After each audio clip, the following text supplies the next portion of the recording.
I just want to provide you with some general applications for K-12 music content areas.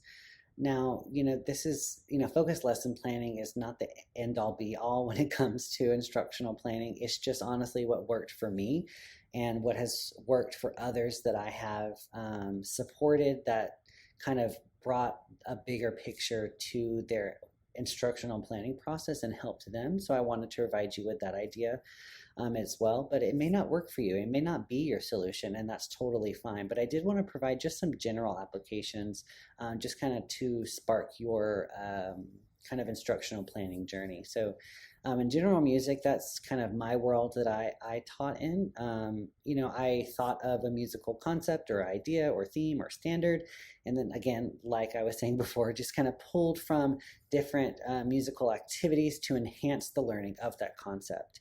And then as all of that was going on, some of those activities actually assessed the students' understanding as was necessary, so that I made sure as we were learning that they understood the concept that I was teaching in the first place. And honestly, most of the time, these concepts and standards and themes actually came from my curriculum and the unit plan that I used. And so a lot of the times in my case, we had kind of the first semester was beat, rhythm, and meter. So a lot of my lessons would be focused on those at the beginning of the school year because they are foundational concepts in music around things like steady beat and rhythm and stuff like that. And then we would move on to our next unit, and then the main focus of those lessons would be melody or something like, or pitch or something like, some sort of concept in music. And then all of the activities that I would pull, kind of, even if they did have other concepts tied to them, I would still make sure that the focus centered back on the concept that I was talking about in whatever unit we were in for that time period. In music technology, I think, like general music, planning an engaging technology lesson that centers around a particular musical concept or standard, and then selecting appropriate musical activities that are actually coupled with technology activities or tools that really allow students to explore, experiment, and create music via technology. And again, as this process is happening, you're still assessing students' understanding as necessary to ensure that, they're really understanding that concept. But with music technology, like general music, you kind of are doing the same thing with, selecting those activities, but also adding in that technology piece so that they're kind of doing that experimentation with both music and with technology together. And then lastly, I did want to mention performing ensembles, things like band, orchestra, and chorus, etc.